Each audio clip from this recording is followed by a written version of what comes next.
Pasta তো আমাদের সকলেরই ফেভারিট, কিন্তু বানাতে অনেকটা সময় লেগে যায়। দেখো আমি কি করে 10 মিনিটের মধ্যে পাস্তা রেডি করছি। প্রথমে জল গরম বসিয়ে তাতে খানিকটা নুন তেল দিয়ে পাস্তাগুলিকে সিদ্ধ হতে বসিয়ে দেবো। সিদ্ধ হয়ে গেছে, এবার একে একে সব পাস্তাগুলিকে তুলে নেব। এবার কড়াইয়ে তেল দিয়ে পেঁয়াজ কুচি, ক্যাপসিকাম কুচি, কয়েক টুকরো কাঁচা লঙ্কা কুচি, সাথে খানিকটা নুন দিয়ে ভালো করে ভেজে নেব। চাইলে আরও অনেক সবজি দেওয়া যেতে পারে, আমার কাছে পেঁয়াজ ক্যাপসিকাম ছিল তাই আমি এটাই দিয়েছি। ভালো করে ভাজা হয়ে গেলে পেঁয়াজ ক্যাপসিকামটাকে একটা সাইড করে নিয়ে একটা ডিম ফাটিয়ে ভালো করে ভেজে নেব।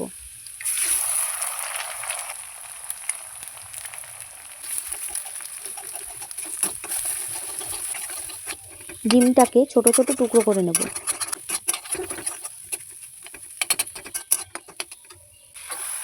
এবার এটার মধ্যে পাস্তাগুলোকে দিয়ে ভালো করে ভেজে নেব।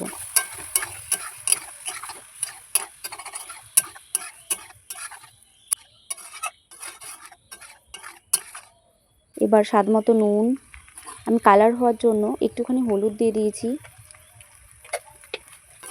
দিয়ে আবারও ভালো করে ভেজে নেব।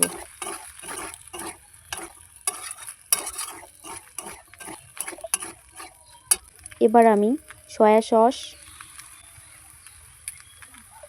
টমেটো সস, একটুখানি চিলি সস দিয়ে আবারও ভালো করে ভেজে নেব।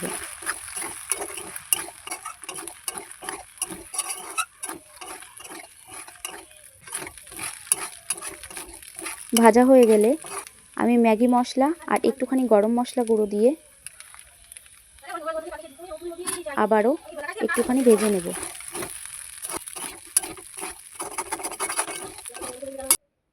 একটুখানি টমেটো কেচাপ দিয়ে রেডি আমাদের পাস্তা।